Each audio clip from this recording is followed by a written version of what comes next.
All right, let's talk about a no-nonsense way to gain strength and muscle. This is one of my favorite programming methodologies, primarily because of its simplicity. Today, we're going to talk about how to utilize and implement German volume training, or GVT. This is the Garage Gym Athlete Podcast. I'm Jerred Moon, and German volume training is something I've seen throughout the years. I've seen people program it. I've also seen a lot of people program it incorrectly. It's also something I've utilized a lot in my own programming, and we've programmed a lot at Garage Gym Athlete in our programming for our athletes. And it is a super simple methodology, but the reason I love it is because it can kind of take your brain out of strength and in muscle growth. And sometimes that can be the biggest challenge, right? Is like just doing a bunch of different exercises or, having to focus a lot on accessory work and then also working sets and all these different things. It can get a little bit convoluted, and that's where GVT really steps up. And it's also incredibly effective. And I can just tell you that from my years of experience in using it and programming it.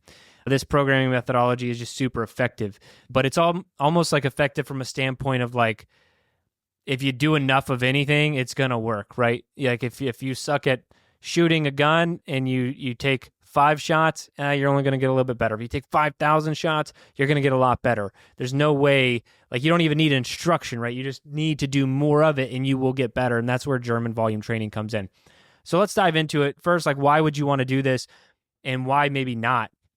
The main reason you'd want to look at German volume training is, again, if you're looking for something super simple yet effective, and then at the same time you want hypertrophy is probably your main focus, and then secondary, you're looking to gain some strength. So it's definitely more of a muscle building program, but it has enough volume in there and at the right loads to where you will also gain some strength as well. So that's why you'd want to use it. Why you may not want to use German volume training, before I get into exactly how to do it, if you really just are a beginner, I would say is the only reason I could really think of, or if you are just kind of super taxed, maybe like, you have a super stressful life or job and you just, right now is not a good time to tax your body. It is very taxing. So if you're not looking for a very taxing program, probably stay away from German volume training. And then if you are just a straight beginner, I would probably stay away from German volume training. But if you've got 1, 2, 3 years of training under your belt, or even if you have way more than that, you're more advanced, this is a phenomenal thing to cycle in and out of your toolbox for programming. Like I said, one of my favorite programming methodologies. So German volume training, it is often referred to as the 10 by 10 method, and that is how it is so simple. It's just a high volume resistance training protocol, and it will build muscle mass and strength. And it originated in Germany, and it became popularized by Charles Poliquin, who's, big with just in the strength world, in all honesty. So anyway, it is, as it says, you do 10 sets of 10 reps, and it is of a single exercise. So if you think about squats, you'd be doing 10 sets of 10 reps. Pretty brutal, right? Anytime we've programmed this in Garage Gym Athlete, people are like, oh my gosh. And the goal is to not increase weight throughout. It's to select a weight and use that same weight for the entire 100 repetitions. And you're going to want to go moderate weight. The mistakes I see a lot of times when people program it is they either go too heavy. That's more often than not, they're going too heavy, or they're going too light. Too light. I would rather be too light than too heavy, especially over time. But you're going to want to be around 60% of your 1 rep max. If you are more advanced and you're lifting a lot of barbells, and you can do this with other exercises, not just barbells, you could go up to 70. But I would typically recommend most people hit 60%. And really, like a good gauge is if you were completely fresh, like what is a weight you could lift for probably 20 reps, near it, not necessarily a 20 rep max, but like you could lift for 20, 25 reps, something like that. That's normally a good indicator of what around 60% is going to be. And also when getting into this, it shouldn't be super hard. Like on your first set, like if your first set of 10 reps is like, you're like, oh my gosh, this is going to be so brutal. Your first set of 10 shouldn't feel that bad. In all honesty, it shouldn't feel that bad. Your first 3 to 4 sets shouldn't feel that bad. It's the cumulative fatigue over time that makes this really challenging. It's when you get to set 7, set 8, set 9, especially if you're sticking to strict rest periods, which I'll get into. But so far, what have I covered? Okay, 10 sets, 10 reps, single exercise. and you can get into more one exercise per session, but 10 by 10, 60% of your 1 rep max. Now, I do recommend, and this is, comes with the original method, is that you are going to be doing a tempo. Okay, so each repetition should be performed with a deliberate tempo. This is like the technical how to do it, but if you are more advanced, I recommend the tempo. If you're just looking to try GVT for the first time, maybe forget the whole tempo thing, because tempo can be super annoying. So tempo is just where if you're like, what are you talking about? Tempo is just where a single exercise, move at a single repetition, is broken down into, a different time domain for each part of the rep. So let's just give an example of like a 4-0-2-0 is typically how these things are written. It'd be 4-0-2-0. So that'd be 4 seconds lowering on the squat, no pause at the bottom. So 4-0, 0 would be no pause, 2 seconds on the way up, and then no pause at the top. So that would be a 4-0-2-0. And so if you don't want to stick to any kind of tempo, the best way to do it, and because I kind of get annoyed with tempo too, like in exactly like how many seconds down and up, is just controlled on the way down, explode out of the bottom, but controlled on the way up. So don't sit in the bottom. So slow and controlled on the way up, explode kind of out of the top, just like getting out of the hole, and then controlled on the way up. So making that about a 2-second repetition. And then at the top, you're not standing with the bar at the top for long periods of time. You just immediately come back down. In all honesty, when someone programs 0 at the end on tempo, meaning no rest at the top, most people look at that and they're like, oh yeah, 0, yeah, don't rest at the top. But a lot of people rest at the top of repetitions and they don't realize it. So when there's a 0 tempo at the bottom, you realize like, oh wow, this is work. Like I'm going straight from, as soon as I stand up, I'm supposed to be coming back down.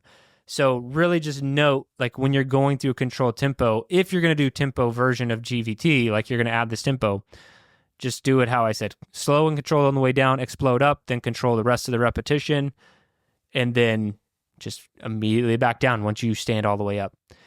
Your rest periods, you're going to want to keep to around 60 to 90 seconds, mainly just to emphasize hypertrophy. And then this is most effective with compound movements. So things like squats, deadlift, bench press, pull-ups, those kind of things is where this is going to get its biggest bang for its buck, mainly because of how long GVT training session can take. So you do want to focus on big compound movements. I had done it with kettlebells before as well. It really becomes more of a conditioning element with kettlebells when you're doing those. So I do like it a lot with pull-ups. I think it's phenomenal for pull-ups. Kind of hit on some bodyweight stuff recently here on the podcast. It's great with squats, deadlifts. So again, super simple, great for building muscle, great for building mental toughness. In all honesty, it can be really time consuming and produce a lot of fatigue. And it's not the best program, in my opinion, to just do for months on end. It's like I would do a quick 4 weeks of this, maybe 6 weeks, back off, do something else. But how it looks when you actually get into the programming, before we wrap this up, is you're typically going to do 2-ish exercises if you're just doing strength training. So 2 exercises. So think about, if I want to do push-pull, I could do bench press today and I could do pull-up, right? Or I could do squats and I could do deadlifts, which would be a really brutal day. Or you could do deadlift and overhead press, something like that. And that's about all you're realistically going to have time for. If you're following that tempo, you're resting 90 seconds between sets. Each one of those, each exercise is now going to take you about 20 plus minutes, right? And so now you have 2 exercises, that's 40 minutes.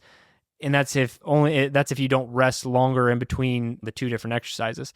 So you see, it's very time consuming. And then you could add a little accessory in there. And that's how you would do this if you were just hey, this is my strength day, that's what I'm doing.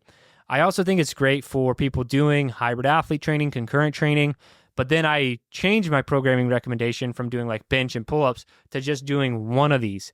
And this is where I love the simplicity of GVT and also throwing into concurrent training, because I love simple programming. Simple programming for me is it's effective.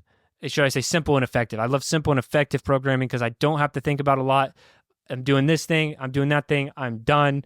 But it's also very demanding and it's going to be very effective. So if I was to do this in a single day, trying to do concurrent training, I might do something like 10 by 10 pull-ups and then run a couple miles, or run some intervals, or do bench press 10 by 10 And then, run or bike or ski or whatever your other modality is. Or maybe you want to do some sort of metabolic conditioning or mixed moto activity, something like that.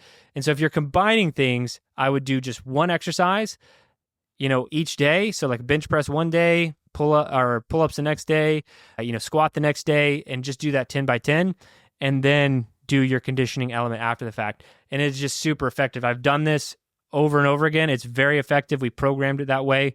But if you just want to follow like standard, like I just want to be on a strength program, then do GVT, you would do 2 exercises like bench, pull up, and then you could do some additional accessory work that doesn't follow the 10 by 10 protocol. So if we did like bench press 10 by 10, pull ups 10 by 10, then you do accessory work, dumbbell flies, face pulls, something like that, 3 sets of 10, 12, anything like that. So anyway, that is German volume training. Absolutely one of my favorite programming methodologies. If you want to see what this looks like, we program it periodically throughout our programming at Garage Gym Athlete. We use a lot of different simple and effective methodologies like this one. So you can go to garagegymathlete.com, sign up for a free trial, and check it out. For all of our athletes who are sticking around doing the training, we really appreciate you. Thanks for listening to the podcast. Thanks for being a part of the community. But that's it for this one. Remember, if you don't kill comfort, comfort will kill you.